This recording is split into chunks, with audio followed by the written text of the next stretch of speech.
All right, we're going to take a look at the second session here. So every once in a while when you're at practice, what I want you to do is come back and reinforce this, just like we're doing in the start line games right now. So you're going to lead out, wait until the dog's looking at you, and you're just going to say, okay, or yes, and then throw food at them or throw their toy at them or come over here and reward them here. Sure, they can take the jump and reward. I think that's fine too. Um, but what I would like to do is before you cross, so right here, you're moving. Right here, I'm about to step around. Right here, I'm going to say yes or okay. And then just step in here and stick out the food on my hand. Maybe 1 out of every 5 times you do a run. You have to do that. Then set your dog up again and then go ahead and do the sequence. Your teacher is not going to say anything. This is all fine. It sounds like a vacuum's going on in the background, which is a great distraction.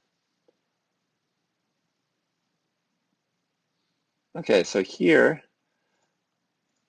is something interesting. So as the dog comes down, you get closer and closer and closer, and then stick your hand out before the dog ever gets down.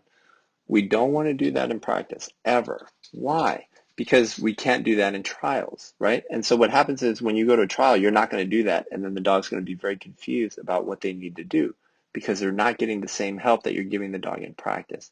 So in practice is where you make it difficult. In practice is where you go over here. In practice is where you hang back over here. In practice is where you come and do a front cross over here and expect your dog to stay. You keep an eye on it. Then how do we tell the dog at the exact moment they're doing it right? That's where the marker comes in. We say yes.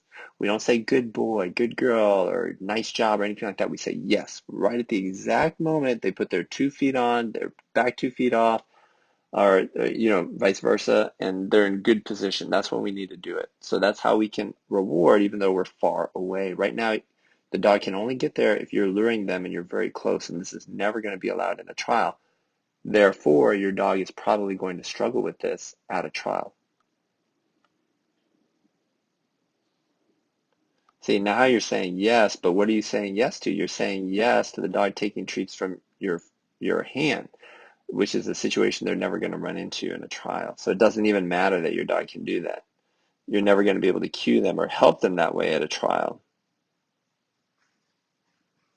Everything else is fine. Okay, so hopefully that makes sense. Let me know if you have questions about the context because it's a really important point. We need to practice how we trial.